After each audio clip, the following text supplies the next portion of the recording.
সময় কিন্তু ভীষণ মূল্যবান। আর আমরা যার প্রেমে হাবুডুবু খাচ্ছি তার কাছ থেকে যদি আমরা সময় না পাই, নিজেকে কেমন যেন একটা পাগল পাগল মনে হয়। তাই আমি কিছু সিচুয়েশন ক্রিয়েট করব, যে সিচুয়েশনে তুমি রয়েছো সেই বুঝে কাজ করবে। তাই দেরি না করে ভিডিওটি শুরু করছি। ফার্স্ট সিচুয়েশন, তোমার পার্টনার তোমার উপর চোখ বুঝে বিশ্বাস করছে, তাই সে নিজের ফিউচার মানে তোমাদের ফিউচার নিয়ে, রিলেশনের ফিউচার নিয়ে ভাবতে ব্যস্ত।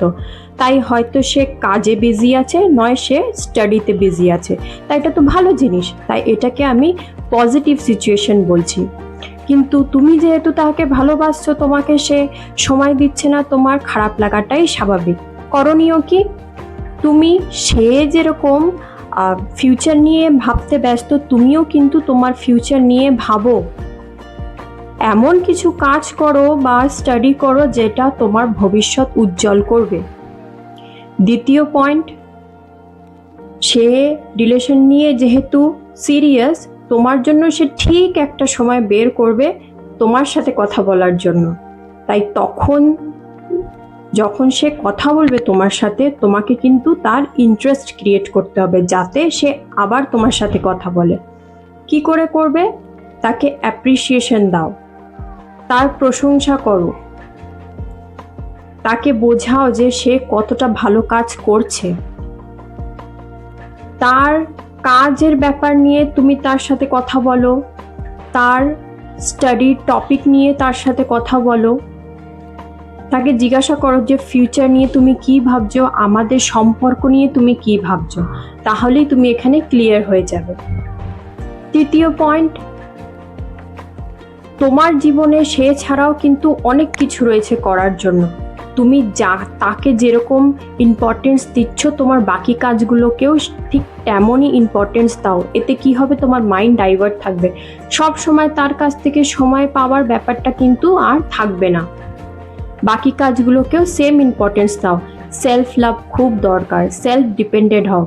আর তুমি যে পার্টনারের সাথে রয়েছো তার মাইন্ডসেট হচ্ছে যে ইন ফিউচার আমি স্টেবল হয়ে আমি আমার পার্টনারকে হ্যাপি রাখবো। ওই জন্য সে কাজে বিজি বা সে স্টাডিতে বিজি। তুমিও ঠিক তাই করো। তুমি সেলফ ডিপেন্ডেন্ট হও, তুমি তাকে বোঝাও যে আমিও আমাদের ফিউচার নিয়ে, আমাদের রিলেশন নিয়ে ভীষণভাবে সিরিয়াস। আমিও তোমাকে হ্যাপি দেখতে চাই, ওই জন্য আমিও কাজ করব। দেখবে এই ব্যাপারটা তোমার মধ্যে দেখে সে কিন্তু ভীষণ হ্যাপি ফিল করবে আর তোমার প্রতি অ্যাট্রাকটিভ হবে। তা সে নিজে থেকেই তোমাকে সময় দেবে। সেকেন্ড সিচুয়েশন, তোমার পার্টনারের কাছে অফুরন্ত সময় আছে। সে আড্ডা দিচ্ছে, দোকানে যাচ্ছে, তার বন্ধু বান্ধবের সাথে কথা বলছে, ঠিক আছে, সে গেম খেলতে বিজি, সে টিভি দেখতে পাচ্ছে, সে খেলা দেখতে পাচ্ছে, সব কিছুই করতে পারছে। কিন্তু তোমার সাথে যখন সে কথা বলছে তখন তার সারা রাজ্যের কাজ তাকে মনে পড়ে যাচ্ছে, তার ঘুম পেয়ে যাচ্ছে বা তার ইম্পর্টেন্ট কল চলে আসছে। তাহলে এটাকে আমি নেগেটিভ সিচুয়েশন ধরবো। করণীয় কি? এই রিলেশনশিপটায় কোনো ফিউচারই নেই, আর এই রিলেশনশিপে তুমি সময় নষ্ট করে তোমার কোনো লাভ নেই। হয়তো সে বেটার অপশন পেয়ে গেছে, আর তুমি কাউর জীবনে অপশন হয়ে থাকবে এটা কিন্তু করো না। তুমি কি এতই সস্তা? সে যখন বারবার তোমার ফিলিংসকে হার্ট করছে, তার মানে তোমার দাম তার কাছে নেই। নিজেকে দামি বানাও, নিজেকে এমনভাবে প্রতিষ্ঠিত করো যে ইন ফিউচার তোমাকে দেখলে সে যেন পস্তায়। একটা কথা তোমাকে জিজ্ঞাসা করছি, তুমি কি সারাটা জীবন এমন মানুষের সাথে থাকতে পারবে? সারা দিনে সে তোমায় একবার ফোন করছে, তুমিও নির্লজ্জের মতন তার ফোনটা ধরছো। এই ক্ষণিকের ভালো লাগাটা নিয়ে কি তুমি সারা জীবন তার সাথে থাকতে পারবে? আমি এটা তোমার উপর ছাড়ছি। এই রিলেশনশিপটায় সে কোনো দিনই সিরিয়াস ছিল না, এই রিলেশনশিপটা জাস্ট একতরফা। এতে তুমি থেকে কষ্ট ছাড়া কিছুই পাবে না।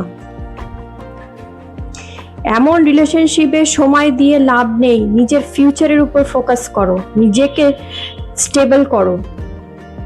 কারণ তুমিও জানো পকেটে যদি থাকে মানি, আশেপাশে ঘুরবে হানি। ঠিক আছে? পয়সা না থাকলে তুমি কারোর প্রিয় হতে পারবে না, ইভেন কি তোমার মা বাবারও নয়। আচ্ছা, থার্ড সিচুয়েশন, রিলেশনশিপে থাকতে থাকতে মোটামুটি 15 বছর হয়ে গেছে, একটা বিয়ের পর্যায়ে চলে এসছে, ঠিক আছে, দুজনের কাউরি আর ইন্টারেস্ট নেই, একদম ভালো লাগছে না থাকতে। তো কি করতে পারো, দুজন সামনাসামনি এসে দেখা সাক্ষাৎ করে কথা বলে নিতে পারো যে তোমার এই ব্যাপারটায় আমার কিন্তু হার্ট হচ্ছে। কারণ আমরা যখন ফোনে কথা বলি তখন আমরা সামনের মানুষের এক্সপিরিয়েন্স বুঝতে পারি না যে সে কেমন ফিল করছে, কিন্তু সামনাসামনি যখন তুমি কথা বলে নেবে না, সে তুমি বুঝতে পারবে যে তার কষ্ট হচ্ছে, তুমি বোঝাতেও পারবে।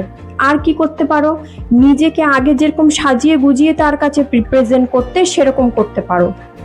নতুন জায়গায় যাও, নতুন ম্যাটারে কথা বলো, নিজেদের এক্সপ্লোর করো, নিজেরা একসাথে সময় স্পেন্ড করো, গিফট এক্সচেঞ্জ করো, তাকে সারপ্রাইজ দাও, দেখবে রিলেশনশিপটা আবার নতুন হয়ে যাবে। তা এগুলো ট্রাই করো। আজকে ভিডিওটি এখানেই শেষ করছি। ভালো লাগলে একটা লাইক করবে, কমেন্ট করবে, চ্যানেলকে সাবস্ক্রাইব করবে। ভালো থাকবে, সাবধানে থাকবে।